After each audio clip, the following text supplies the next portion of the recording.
So we are going to read from Bhagavad Gita, chapter 2, verse 62 to 66. I won't read the purport. I'll just read one particular purport. So before I read it, I just to explain. So here it's interesting. We sometimes people say that spiritual philosophy is just spiritual. It has nothing to do with the modern world. It has nothing to do with psychology, sociology. But in these specific verses, Krishna is actually giving a very psychological understanding of how our mind works, why we do things, and how we fall into problems. So and it's also been discovered that people who study neuroscience and psychologists have actually found a system which very much matches what Krishna says. So before we dive into the Sanskrit, so when we wake up in the morning, and the first thing, what do we usually do? Don't put all your hands up at once. What do we usually do when we wake up in the morning? What's the first thing we usually do? Oh, then you're very advanced. But generally, what do most people do? Go to the bathroom. Before that, because you should do that. No one checks their phone. No one checks to see their Facebook updates and emails. Okay. What about when people scroll through social media? What kind of posts, what makes them stop and see? They look for specific posts that stand out to them. Or if you're into the stock market, you check the share prices, because if you've ever invested money. Or if you're rest or bored, you want to do something. So all of these things, they fall in the realm of desire. The Sanskrit word for desire, who knows what it is? Begins with K. This is a very engaging crowd. Karma. Now, when we think of karma, unfortunately, people think of Kama Sutra. But karma means a material desire. It means desire. It does not mean lust, though lust also comes within it, but it means desire. So here Krishna will speak about the nature of desire. So what I'm about to say is not abstract theory. It's not like theoretical. It's theoretical knowledge. It's very practical knowledge. It's what you can apply in your life. You can even diagnose yourself. You don't, you can also see in other people. So anyway, without further ado, we'll begin. So there's 4 verses. I'm not going to read all of them. If you know the Sanskrit, feel free to join in. Starting with 262. I'm going to read the Sanskrit of 4 verses, but one verse I'm going to read the purport. Just need to find it. Do you repeat the verses here, or is that? Can. Okay. You can put up. I don't know. Is there a TV here or something? We don't have a. Oh, okay. No worries. Right, just find it. Okay. So, Shri Krishna says, so Dhiya yato vishayan pumsa sangas teju pajayate sangat sanjayate kamaha kamat krodha bijayate. Translation: while contemplating the objects of the senses, a person develops attachment from them, and from such attachment lust develops, and from lust anger arises. Text 63. Krodhat bhavati samoha samohat smriti vibramaha smriti bhramsad buddhi nashto buddhi nashad pranashyati. From anger complete delusion arises, and from delusion bewilderment of memory. When memory is bewildered, intelligence is lost, and when intelligence is lost, one falls down again into the material pool. Text 64. Krishna he gives he kind of elaborates on a bit. He's kind of giving the solution. He says, Raga dvesha samuk vimuktastu vishtaya indriyascharan atma vasher viteyatma prasadam adigachati.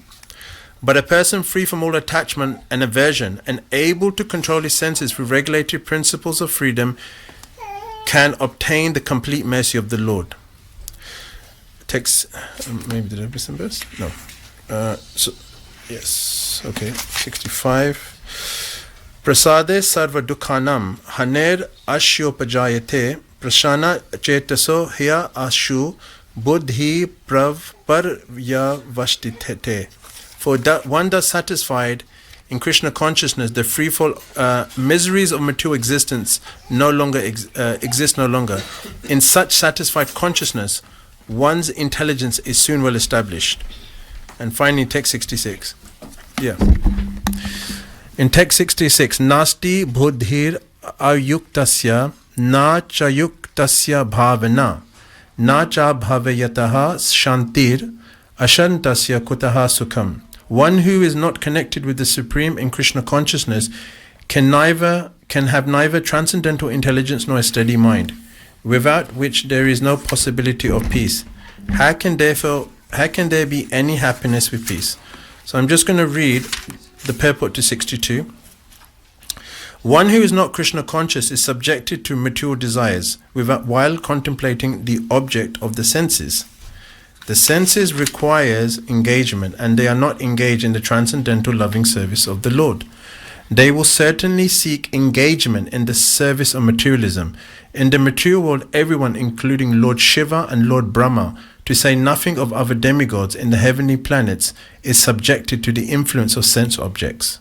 And the only method to get out of this puzzle of material existence is to become Krishna conscious. Lord Shiva was deep in meditation, but when Parvati agitated him for pleasure, he agreed to the proposal, and as a result, Kartikeya was born. When Haridas Thakur was a young devotee of the Lord, he was similarly allured by the incarnation of Maya Devi. But Haridas easily passed the test because of his unalloyed devotion to the Lord Krishna. As illustrated in the above mentioned verse of Sri Yamuna Acharya, a sincere devotee of the Lord shuns all material and sense enjoyment due to the higher taste for spiritual enjoyment in the association of the Lord. That is the secret of success.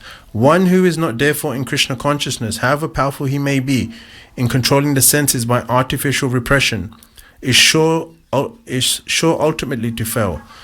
For the slightest thought of sense pleasure will agitate him to gratify his senses.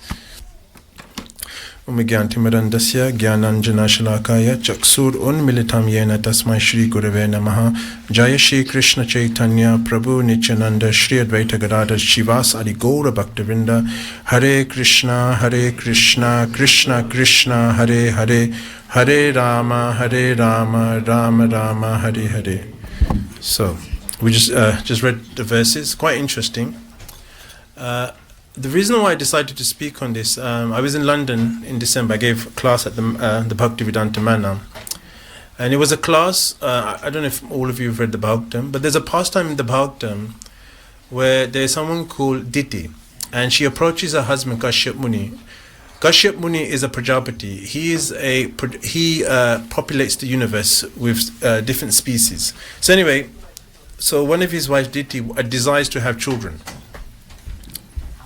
I don't think that's going to fit. Anyway, you can try. Yeah. If I got a baby size head, it would fit. Anyway, it's all good. So, so anyway, she approaches him. And, so it's that time of the month. She's feeling a little bit sad because she doesn't have children. Her sisters have children. She's also overcome a little bit by lust. And she has this strong maternal instinct to have children. So she approaches her husband. And Kashyap Muni says to her, this is not a very good time because it's, I forgot the name, I think it's dusk it was, but this is an inauspicious time to have children. If we have children conceived, we're going to have children who are going to cause problems in the universe. And, eventually Kashyap Muni gives in and they have the children Hiranyaksha and Hiranyakashipu, and their history, they cause so much problems. But what was interesting was, generally when people read that pastime, they think, well, she was overcome by lust, it was just pure lust. But there was the element of a maternal instinct of having children. It's a desire. So we cannot say she just wanted to she was behaving in a hedonistic way. No, there was a genuine desire to have children. So anyway, I had a discussion with one devotee afterwards, and he was saying, well, it's you can't say it's natural for a woman, especially a married woman, to want to have children, because it's like saying, well, it's natural for a man to want to enjoy a woman. So obviously, we had a long discussion debate, but I was thinking about this concept about desire. Because when people become spiritual, they think spirituality is all about repressing your desire, or trying to be something you're not.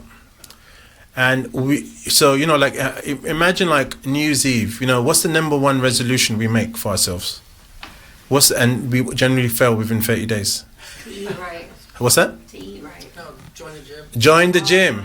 Yes. You join the gym. You pay. You have these resolutions. Get fit. Eat healthy. Obviously, it's part of getting fit. Save, invest, don't do this. But joining the gym is number one. And within 30 days, it goes. Because you think just being inspired and going to the gym, you're automatically going to follow through. But it's not the case. People don't follow through. So there's something deeper must happen. So desire is natural to the soul. Why is it natural to the soul? Because the soul is by nature it is full of eternity, full of knowledge, and full of bliss. So desire is coming from the soul, but it's being filtered through this material body. So with the material body, there are different types of desires: eating, sleeping. What other desires do we have? Human being has eating, procreation. What else? Defending. Shelter. Say that again. Defending. And what's the other one, Prabhu? Shelter. What else? Anything else? So, what would you say? That pretty much covered most of them. The bigger ones. Yeah. Wealth. Yeah. So there's different types of. There's the basic essentials, but there's also other things. So like so we can't say we can live without desire. It's impossible. You can be physically inactive, but you cannot be mentally inactive. Not possible. Yeah, it's giving feedback when I speak into it. That's why. Yeah. So I can't hear myself speak. Yeah, I mean. So anyway, so let's speak about this. So before these verses, Arjuna asked Krishna a question. He says, "What are the symptoms of a spiritually steady person?" So Arjuna wants to know, how does he speak? How does he sit? How does he move? So in one sense, Arjuna is asking, what does spiritual maturity actually look like? So Krishna goes through, explains it. He answers this question, he gives examples. He gives examples of the tortoise who withdraws its limbs, and the wise person who withdraws the senses from sense objects. Then Krishna makes a very important clarification. He says, mere external withdrawal is not enough. One may stop physical contact with the objects, but the taste for them will still remain. So it's only by experiencing a higher taste does one actually become free. So, and in text 60, Krishna says that even a person with discrimination, with buddhi, even a person who's trying to sincerely, may still be dragged away by the turbulent senses, right? I think we've all had experience of that, So then Krishna 61, he gives the instruction. He says, control your senses, right? Become matparaha. Matparaha means centered on Krishna, devoted to him, fixed on him. That's the treatment. Now, what's really interesting, that Krishna, like an expert doctor, says, if you don't do this, then this is what's going to happen. And we just discussed, he gave a sequence, right? So he's given the psychology of fall down. So imagine, like, in your life, like, everyone's done studies here. Like, I remember when I was studying for my finals at university in London. And I remember it was like, I was doing my dissertation. And dissertation is like, in London it's about 10,000 words. And it took me like 6 months to finish it. And I remember, like, I was at the university from like 9 in the morning to 6, and I just couldn't finish it, And I was thinking, why don't I just go, watch a film? Why don't I just go play football? That's soccer for you guys if you don't know. Or just hang out, chill out. Sometimes I did do that, but every time I did that, then I'd have to make up for what I lost. So the mind was dragging me away from what was right, And we have that. There's this pendulum within us. It's telling us to do right and do wrong, And we're always having these problems. So anyway, so Krishna, he gives the process. He tells what's the psychology of fall down, and then the psychology of recovering spiritual stability. So I want to look at this in more detail. So before, I'll give some examples. So who has heard of Vishwamitra? Apart from the devotee, everyone. So with Vishwamitra, basically he was performing austerities, right? I think that's confirmation, he knows as well. But then he had the ankle bells of Menaka. Menaka is like an apsara. She's a heavenly damsel, very beautiful, makes Miss World look very ugly in comparison. So his attention shifted. The moment of perception led to contemplation. He only saw that person, but he started contemplating it. And then attachment and eventually fall down. Next example, Bharat Maharaj. Who's heard of Bharat Maharaj? Do we know the story of Bharat Maharaj? Bharat Maharaj was a great king who renounced his kingdom and he went into the forest. He was at a very advanced stage of bhakti. But at the last stage, before he achieved perfection, he became attached to a deer. So at the time of death, instead of thinking of Krishna, because they say the aggregate of all your thoughts come to you at the end of life, instead of thinking Krishna, he thought of the deer. So what do you think happened to him in his next birth? Became a deer, isn't it? It kind of reminds me of this funny story. So in London, there was this Prabhupada disciple, and I think he was in the Ganges, and he's Ganges has got very strong current, so you could actually drown in there if you don't know how to swim. So and he started to drown. So devotees rescued him.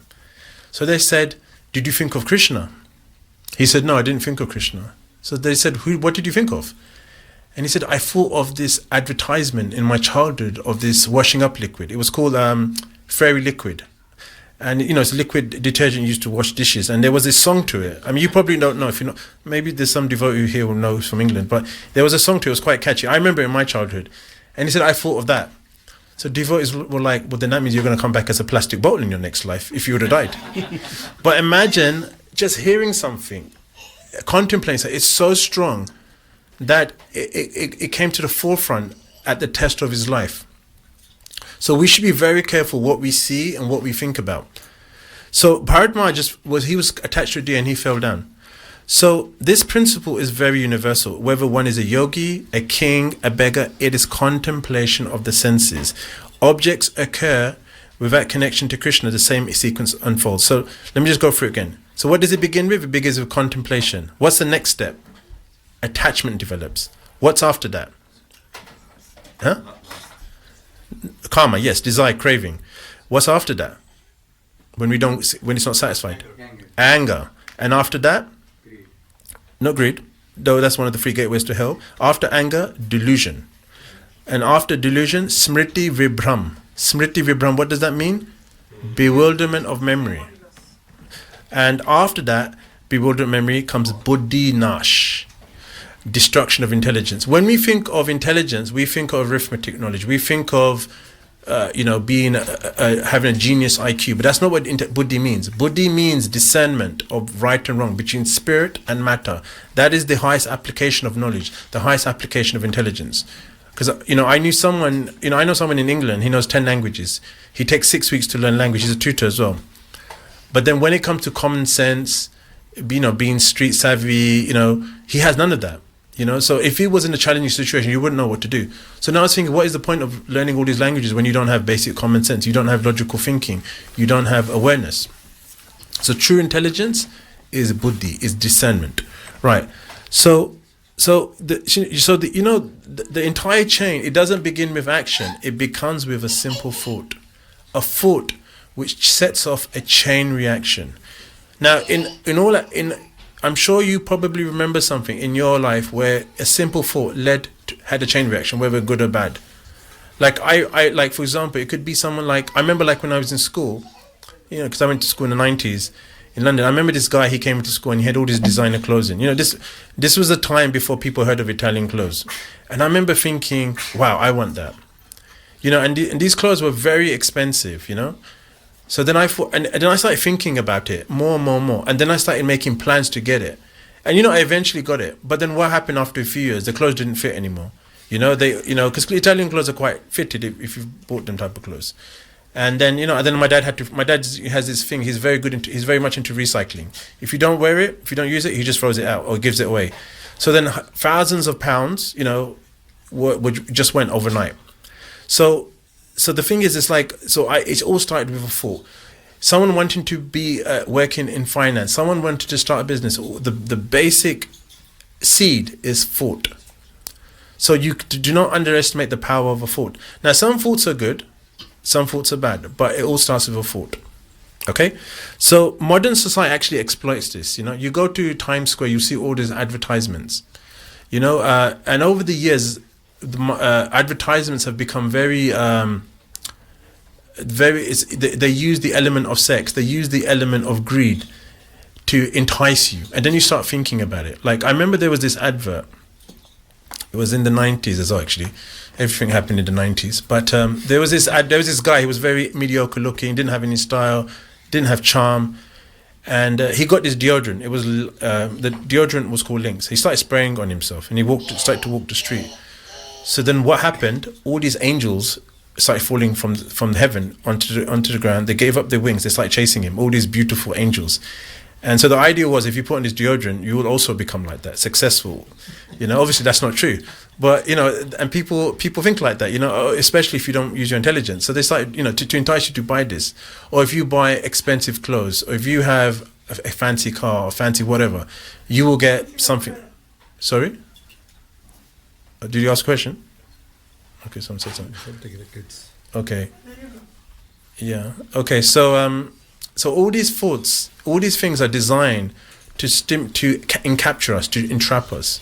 It's like, like I was watching a program, they were talking about how someone becomes involved in crime or even radicalized to become, a terrorist. It all starts with them showing them something that captures their thought. It creates such a strong impression on the mind that they start to think about it. They think about the injustice behind it. Then they think, the more they think about it, they become encaptured by it, overwhelmed by it. Then they think, I want to do something about this. I want to fight for justice. But so, it could be completely the wrong thing, but that's how it starts. It's so easy to emotionally manipulate people. It's like in England, because we left Europe, and it was based on the principle that if we leave Europe, then we can control our immigration. We'll have more money to invest in our hospital, because hospitals are free. We have the NHS there, but it was all a lie. So people used this. I'm trying to think of the word, but they used this anti it wasn't ethnic. I'm trying to think of it. It's like racism, but anyway, I'm trying to think. Xenophobia. They used xenophobia to get people to leave Europe. And when they left Europe, I remember the day when the results came out. It was 2016. Everyone was like, "What the hell have we done? We've left Europe." So what does that mean? You can't go to Europe no more for holidays. You can't move there. You're gonna be limited by 90 days or whatever the restrictions were at the time. And people realize we've just been manipulated, and the extra money that the government was paying to the European Union is now, they thought they're going to invest it in hospitals, in jobs, but that wasn't the case. There was no money. It was a complete manipulation. So it's so easy to manipulate people. So if you think about your last 3 big purchases, right? Did you spontaneously decide them, or did you first see them somewhere again and again and then go and buy it? Think of your big purchase. Was it spontaneous, impulsive, or did you see them and then it created a strong impression? Then you started meditating on it, debating, and then you went and purchased it. Has anyone done that recently? Do you understand the question? Did you buy something spontaneously? You went to a shop, you saw it, I like it, I'm gonna buy it. Or did you see something, it created an impression in your mind, you started thinking about it, debating on it, and then you went and purchased it? Would anyone like to share? Yeah, I debated about it and thought about it. Yeah. Yes, but it's a very simple object. It's a very simple object. It's not expensive. Okay. Why did you debate about it? I want to see if I really needed it or not. Yeah. Okay. So did you need it in the end? No, it's okay.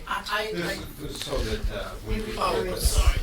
they can hear that people speaking. Did I need it in the end? No, I don't think I needed it in the end. Okay. Anyone else? Anyone else ever debated between getting an iPhone or a Samsung phone? It's one of life's hard choices. You did, probably? Yes. And okay, that must have been hard. Yes. So, one purchase that I made around like this week Yes. was I debated if I needed it or not, and it hasn't came in yet since it's from Amazon. But I ended up needing it. You ended up needing. Okay. Yes, because I needed it for something else that I have. Good. Okay. Okay. Great. Anyone else? I'm sure the Matajis. This is a constant thing? Do I need this latest state-of-the-art makeup, that has something that's unique, I mean, you don't have to give the example, but you can let us know if you went for that process. Anyone? So in school, I used to pick on people if they didn't say anything. So I don't want to do that now, but because I'm a trained teacher, So would anyone like to volunteer? Yes, please. Yes, I recently bought a thing. So in my group, everybody was talking about that. That's why I purchased it. Everybody was after that, and then I was like, okay, I should go for it. Okay. Yes. Yeah.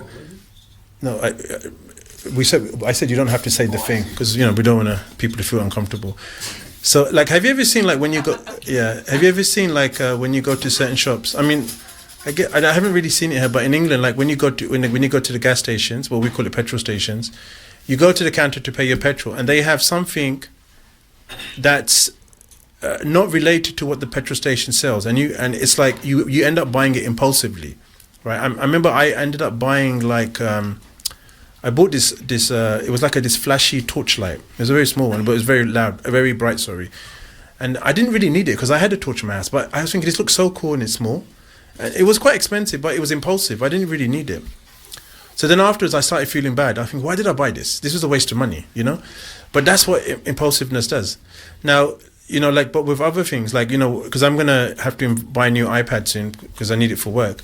But I will go through this process where, I will go through all the specs. I will go through this whole experience of, do I really need it? Is it going to really improve my work? Though I know I need it. And then when I'm absolutely sure, when I go to buy it, it's probably sold out. It sometimes happens, but most of the time I get it. But what I'm saying, I go through that process as well. So both things have happened to me. So because it's the nature, it's our nature, it's how we work. Okay, so the second says attachment. So Krishna says sangas tesu pajayate. So from contemplation, attachment develops. So we keep telling ourselves, I'm just thinking, but thought is not neutral. Okay, repeated thought creates emotional investment. Now imagine, when you watch these films, if you watch romantic films, you see this guy, he sees a woman he likes, or vice versa, and they start thinking about each other, then it creates this attachment. It creates this, oh my God, I can't live without this person, which is not really true, but that's what thought does. You become emotionally invested. Even with, it happens not just in that example, but also with your favorite sports team, or your favorite, whatever you invest in. If you invest in something, if you think about something, you become emotionally invested. It's not rational. It's not meant to be rational. It's irrational, but that's the nature. Okay, so now the mind starts to feel connected to that object, right? But what was once simply there becomes important to me. This is what's called sangas. I remember when I was young, and my dad, he bought me this toy, and I was about 6 years old. I was so attached to it. I used to take it to bed with me. It was like a teddy bear to me. It wasn't a teddy bear, but it was something that actually could have hurt me, but I just wanted to sleep with it. And then I remember when I got my first PlayStation, back in 1995, I was 15 then. And I remember thinking, wow, I want to take this everywhere with me. Well, I didn't literally take it, but I used to keep it in my room.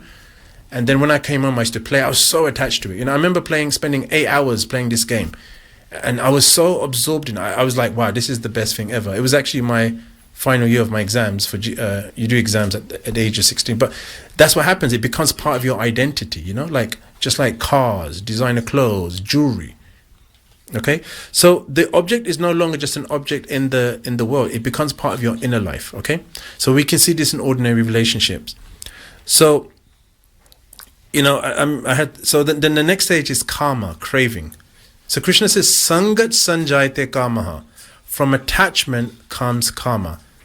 Now the interest, it becomes a very strong want. I gotta have it. I need it. I can't live without it. And first there was contemplation, then there was attachment. Now you read this craving for it. I remember my friend. When we were 15, he saw someone smoking, so then he tried it. Then he started thinking, but this makes me look cool. And then he started to crave it. He became addicted, because it's very easy to get addicted to nicotine. It's a problem. And I was just thinking, we both came from the same experience where we were educated about smoking is bad. We knew because when you buy a cigarette packet, I don't know if they do it here, but in England they have a picture of what smoking does to your lungs. It completely destroys it, right? Now, an intelligent person will look at it and think, I'm not going to put myself through that experience. But when you've contemplated something, when you've invested in something, and now you're at the point where you're craving it, intelligence goes out the window. Now you just want it. You don't care. Like people who take hardcore drugs, or they do destructive things, you know. Like it's not just that. Even people they like to do what's that? There's a type of, they do this activity which is like sports which are very extreme. They they do bungee jumping, or they do all sorts of things putting their life in danger. They crave that adrenaline, you know. So contemplation is very dangerous. It all starts with contemplation. So that's why the Bhagavatam says that material desire is never satisfied by indulgence. Think about the time where you've tried to satisfy that desire. It's never been satisfied. You want more. You want more and more and more. Actually, the Bhagavatam also says that out of the three, greed is the one that can never satisfy. It's actually the worst. So the more you want something, the more you engage in it, you want it more and more and more. Now imagine, like, we when people are upset, like, if they've got money, what do they generally do? They go do retail therapy. They go and buy expensive clothes, expensive jewelry, because it makes them feel good, right? But once that experience goes, they're back to square one. So it didn't really satisfy them. It didn't really deal with the problem. It's like drinking salted water, thinking that's going to satisfy you. But what's going to happen? It's going to make you more thirsty, right? So therefore, you need to drink water that nourishes you and it satisfies that actual thirstness within you. So that's the thing with material pleasure. So one of the great illusions of material life is if I just get this, I'll be peaceful or I'll be happy. But Krishna in the Bhagavatam says opposite. He says that if desire is material and not spiritualized, indulging it won't end it. It strengthens that pattern. It makes it even stronger. So if you analyze material desire and its results, it actually falls into three categories, right? You aspire for something, you don't achieve it, right? This causes misery. Think about the time we really wanted something, we worked hard for it, we didn't get it, right? It makes us feel bad, it makes us feel like terrible. Second one, you aspire for something, you do achieve it, but it doesn't live up to your experience. Imagine those people who worked really hard to go through school and they became, a trader, then they get completely burnt out, their mental health, they get leveraged out, and it didn't live up to the experience. The third one is you aspire for something, you achieve it, it lives up to your expectation, but you lose it after some time. It leads to misery. So material desires and its results will always lead to misery. And we've all been through all of this, right? We all have experience of this. So this shows the temporary nature of the material. Krishna says in the Bhagavad Gita, he says about material, Dukhalayam ashasvatam. Dukh means it's a place of suffering. Ashasvatam, what does that mean? Huh? Never end? Temporary, yes. So that's the problem. So you can give someone so much money, someone so much whatever, it will never satisfy you. I remember I heard this story many years ago. There was this one woman, when she died, she wanted all her money and jewelry in her coffin because she was so attached to it. She was thinking she was probably one of those pharaohs who, because they get buried with their wealth, they take it into the afterworld. But that's not true. And, there's a saying, you come in this world naked and you leave naked. You don't take anything with you. You just take your consciousness. You take your subtle body with you. Nothing in this world is going to go into the next life. And it will never lead pleasure. The richest people in the world are depressed. The most beautiful people in the world are depressed. Like I was hearing that there was this woman who was like a model, and her look started to fade. She was jealous of her competitors. So what did she do? She did plastic surgery, spent tens of thousands of dollars, and then what happened? It just ruined her face. And then as a result, she developed health problems. So there's this it's like an artificial stimulant. Just like people have coffee to wake themselves up. All these material things are artificial. They're not going to deal with the cause thing, with this essential thing. Right. So now comes the fourth stage, krodha, anger. Krishna says, kamat krodha bijayate. From karma comes anger. So when your karma is not satisfied, anger comes, because desire creates expectation, right? And when expectation is frustrated, it's obstructed, you become frustrated.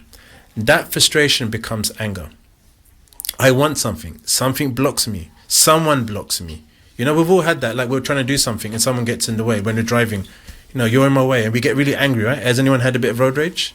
Well, when I mean road rage, I don't mean fighting with someone. I'm just getting really upset about something. Sometimes some of you may have said the wrong word as well. Like I've seen it a lot when I was recently in Florida, and I saw that a lot. In London, they have courses for people who get angry very quickly when they're driving. Hopefully that's not with you. You know, they say when you start driving that you're very peaceful and calm. You say, I'll never drive fast. I'll never get angry. Then after a few months, you're like, you know, all that training goes out the window. Yeah, I mean, you shouldn't do it here because you have guns here. In England, we don't have guns. But anyway, so you should be careful. So anger is often desire that's in collision with reality. So a practical way to understand our anger is to ask ourselves, what desire of mine has been frustrated? And sometimes the answer is very obvious. Sometimes it's subtle. But generally beneath anger, there is some attachment and desire. Now, when I say anger, I don't mean, you become like the Incredible Hulk, you start smashing things. No, I don't mean that. I mean this general like frustration, this general pain. Sometimes you may get angry, you may shout, but there is pain behind it. Now, this can happen not only in great moral crisis, but also in daily experiences, like I gave the example of traffic. What about when people get angry when they're not respected? Imagine you're at work and someone comes in, shows respect to everybody, greets them, and doesn't say it to you. It's quite painful, isn't it? When someone doesn't acknowledge you, doesn't show you respect. It's happened. It happened to me. Or when you've done something for a project at work and you don't get any, you commended for your work. It's so painful, and you feel anger. Okay, and people become angry in relationships. It's like, we tend to think of ourselves as rational, sober people. We like that in the material world with our friends, with our work. But when we're in a marriage, it's so easy to get angry. Sometimes we get angry over petty things.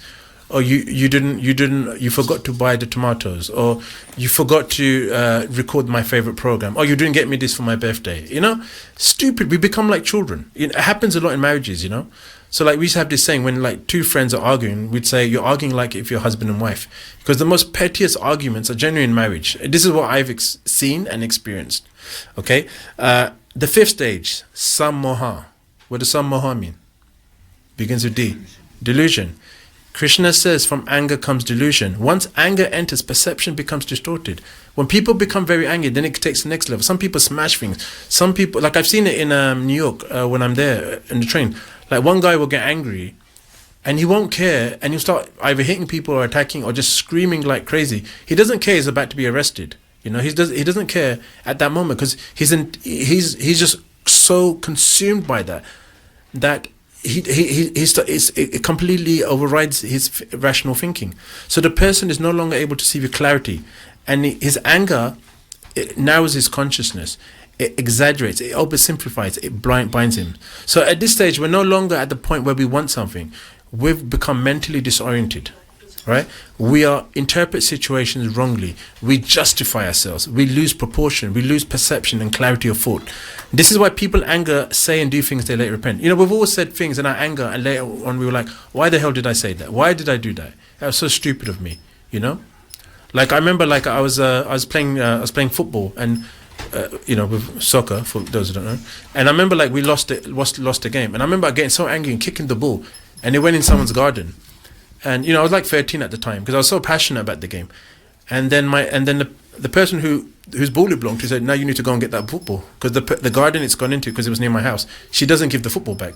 So I had to climb over the wall without being caught and get the football. And if I would have got caught, I would have been in trouble. But you do stupid things. I remember it was a very high wall. Could have hurt myself. So sammoha has a kind of illusion. At this point, the person is no longer about what he wanted. So, and that distorted perception leads to the next stage, smriti vibram, bewilderment of memory. So what does this mean? It does not mean simply forgetting your name, your address, your bank account, your social security. It means forgetting what we know to be true. We forget the teachings. We forget our values. We forget consequences. We forget dharma, right? We forget our previous experiences. We forget, more importantly, Krishna. We forget the teachings of the Bhagavad Gita. So spiritual memory means remembering what Guru, Sadhu and Shastra have said, remembering the teachings of the great devotees, remembering what scripture has taught us, remembering what is right, what leads to bondage. We forget all that. There was a I mean, it's kind of a very sad situation.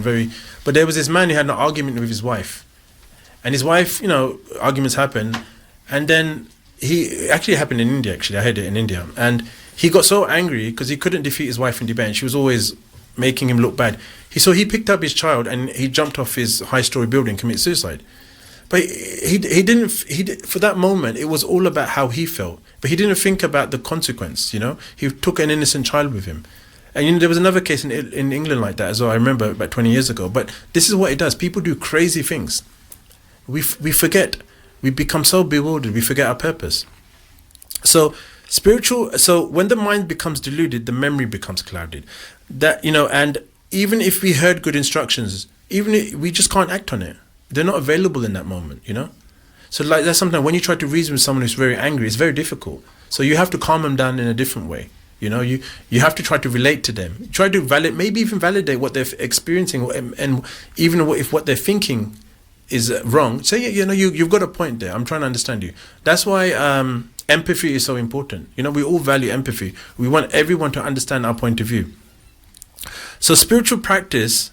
So we can see how this is happening. So then it comes to the final stage, destruction of intelligence. And what did I say intelligence is? What does buddhi mean? What did I say at the beginning? Discernment. Discernment of what? Desire. No, discernment of Right and wrong. what? What's right and what? And what is the ultimate standard of right and wrong? Material versus spiritual. Spiritual means, what does Krishna say? What does Bhagavad Gita say? What did our great teachers say?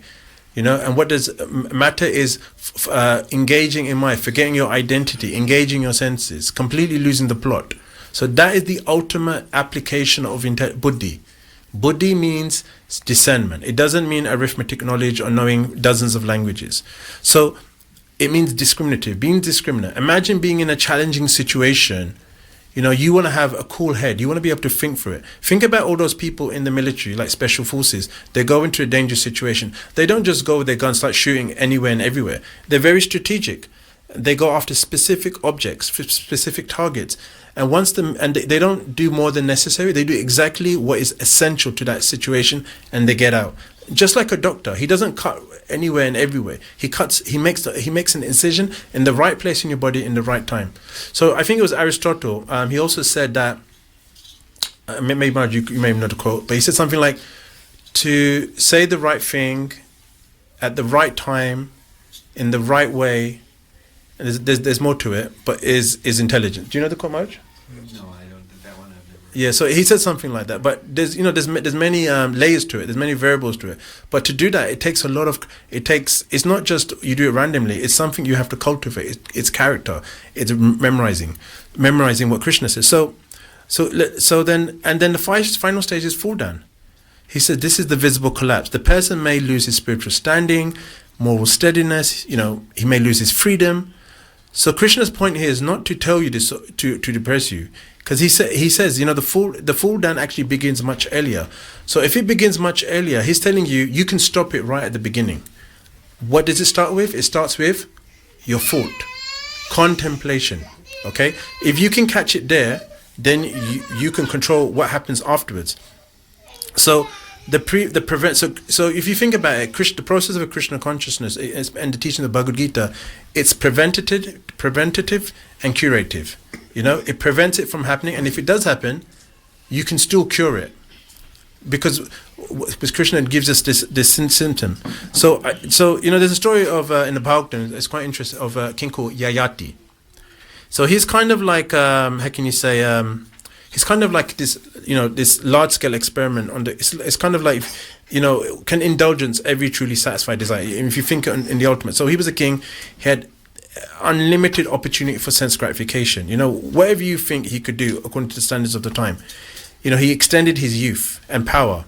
And if anyone could prove that more enjoyment meant eventual contentment and satisfaction, it was him. But yet, after all that experience, his sober conclusion is precisely the opposite. What did he say? He said, desire is never quenched by enjoyment. It's like fire fed with ghee. If you put ghee into fire, it keeps burning and burning, burning. You're not going to put it out, because it's you're adding fuel to it. You're making it more strong. It grows. So this is what the Bhagavatam says. This is the whole point of the Bhagavatam. When we see spiritual personalities fall into this problem, is for us to learn. Is for us to learn from it. So now people know this. Psychologists are teaching this now. So why is this Why are not people following this? We all know it's wrong not to smoke. We all know it's wrong to break the law. We all know it's wrong to cheat. So why don't we follow it? It's because we haven't practiced meditating on what is the right thing to do. If we did that and cultivated, then it becomes easier for us. So our civilization, material civilization, is based on affirming and monetizing each step of the chain. We're told that every desire is authentic, isn't it? We are encouraged to define identity around feelings and preferences. Advertising, social media, much of our entertainment is built on capturing attention, creating attention. So stimulating, craving, and selling temporary relief. So, the story is, if you think about it, is if it feels right, if I feel it, it's me. If it's me, I must express it. If I express it, I must fulfill it. And if I fulfill it, I will be free. But the Gita says something different. The Gita says just because you feel it doesn't mean it's your real self. It's not your real identity. Because expression is not the same as liberation. Fulfilling misguided desires does not lead to peace. It leads deeper into bondage. Real freedom is I can do whatever I feel like. So real freedom is not I can do whatever I feel like. Real freedom is I can no longer be dragged by lower impulses. I can choose to serve Krishna. That is real freedom. Because if you think about it, our actions are being dictated by the modes of material nature. It's telling us, it's forcing us to do something. Like if you think about all our steps throughout the day, when we wake up, we brush our teeth, we put on fresh clothes, we go through the whole process. Every action that we do is being forced upon us. We're not doing that at free will. Nobody wakes up in the morning and says, I want to go work. I feel like going to work today. No, you have to go work. Because if you don't go work, you don't pay your bills. You don't pay your bills, you become homeless, or you get sued by somebody. So everything is being forced upon us. So it's not really freedom, but true freedom is autonomy, is being able to act with discrimination, doing the right thing. So if you were to do all this, then all the major brands would go out of business, isn't it? That nobody would buy designer clothes. Imagine, like I was just in Greece, and went to the shop to buy something, and they make all the shoes there, and it's very well made. And I was asking him, how much do you spend to make this shoe? And he was selling it for like 100 euros, which is like, I think, like $140. He said probably 10 euros it cost me. So imagine he's making a profit of 90 euros on something that costs 10 euros to build. And I was thinking, that is hugely disproportionate. He's making huge profit on something that costs so less. But we are thinking that if we buy this, it will make us better. It will make us more complete. But think about it. Do we really need to spend $200 on a pair of Jordans when we can go to a shop and buy $10 shoes? Think about it. Do you need to buy $500 jeans when you can go to Uniqlo and buy something for $50? You don't really need it. So it's purely it's an artificial stimulant. I'm not saying you shouldn't buy nice things for yourself, because if you're going to work in certain circumstances, you should, But we shouldn't be controlled totally by impulses, and it should be everything we should do should be based on the principle: does it bring us closer to Krishna? Now, so suppression of our desires doesn't work, okay? Because we know that if you suppress your desires, it doesn't work. Just like someone who wants to go to the gym. I'm very inspired on New Year's Eve. I'm going to go to the gym. I'm going to lose so much weight. I'm going to develop abs and muscles. And what happens? In 30 days, he's back eating his donuts. So whatever, isn't it? So it doesn't work. I mean, you can have strong willpower, but willpower is not enough. So in Krishna consciousness, our Prabhupada gives a very simple process, is that we have to replace the lower impulses with high desire. Eating Krishna prasadam, chanting Hare Krishna, reading scripture, associating with devotees, worshipping the deity. These things reinforce the identity that we're Krishna's servant. Then we become naturally attached to it. We'll think more. If I do this, how does it bring me closer to Krishna? I was hearing this. Someone was sharing this pastime with Radhanath Swami, and Radhanath Swami used to cook for this program.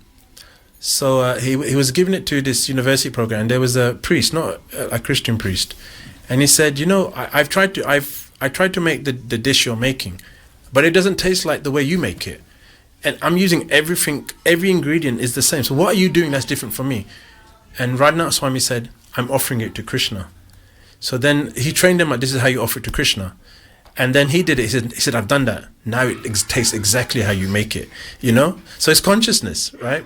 So if you do something, you can feel it, you can experience it. So consciousness is important. So we have to like anchor at the chain that I just described to bhakti, and it's very practical. Redirect contemplation. Instead of allowing external stimulants in your mind, give that space to Krishna. Build attachment to Krishna. Associate with devotees. Transform desire into service. Because desire, you can't get rid of desire. It's not possible. You've got more chances standing on one foot with your hand in the air than not thinking of something or not desiring something. It's impossible. So let anger reveal your real idol. And then offer it to Krishna. When you get angry, instead of justifying it, use it as a mirror. Which desire of mine is being blocked? And why is that desire bigger than my desire to please Krishna? Strengthen memory intelligence through sadhana bhakti, chanting Hare Krishna. Then over time, this is going to replace your body. Your body is going to become very strong. It's going to become instinctive. It's going to become natural to you. You can become habituated by this. So, in closing, Krishna, even though he gives the process of how people fall down, but he also gives the solution. And modern psychology may have addressed the chain, but they've not given the solution. The solution is very important. Try to replace your lower impulsive, lower taste by offering it to Krishna, and you will experience it. We don't listen to the same songs we did in the 80s. I'm sure everyone liked some certain pop songs, and they followed certain football teams. But how important is that part of our life now? I remember I was a hardcore football fan, soccer again. I religiously followed this football team, and if they lost, I used to get so angry. But now I don't really care if they get relegated or win the league. I don't care no more. I still like certain artists. I don't really care anymore. I still like reading certain types of books. I still love my PlayStation, but now I'm like, it's a headache. So in material cannot satisfy. It cannot give you full satisfaction. Okay, so anyway, I'm gonna kind of gone over a little bit. So do you have time for a question, Raj? Not really, but I just wanted to ask one question that you can maybe answer really quickly, and that is, some people are not familiar that there's the word kama and there's the word karma. Can you explain the difference between them? Yeah. One has an R and the other doesn't. Yeah, the only difference is the letter R. No, so karma, as I explained, it means a desire. Karma means because the soul is active by nature, full of bliss, full of knowledge, and eternity. So the soul is not like inactive; it's always doing something. So with active comes desire, and the desire can be good and bad depending on how it's filtered for your body. So you have certain desires, which I explained, for food, for sleep, for even companionship, for shelter. Sometimes when you're dreaming, you get crazy thoughts coming into your mind. So desire is a natural part of your constitution. So Narottama Das Thakur says we can't stop desires; they were always flooding. So, what if we have to first check whether they're dharmic and Krishna conscious by using scripture to guide us, to anchor us. Karma means action. It can also mean reaction, but it means action. It means every action has an equal and opposite reaction. So, if you do something, if you eat healthy, eventually you're going to start to feel good. If you throw a brick through the window, you're going to get arrested. So every action, you cannot do an action and not have a reaction to it. So action and reaction means karma. And that is actually what keeps us binded within the material world. But if we engage our activity, not criminal activity, but dharmic activity to Krishna, it no longer binds you to the material, it frees you from the material world. Is that okay, Marge? Yeah. Anyone else? So if others have questions, we can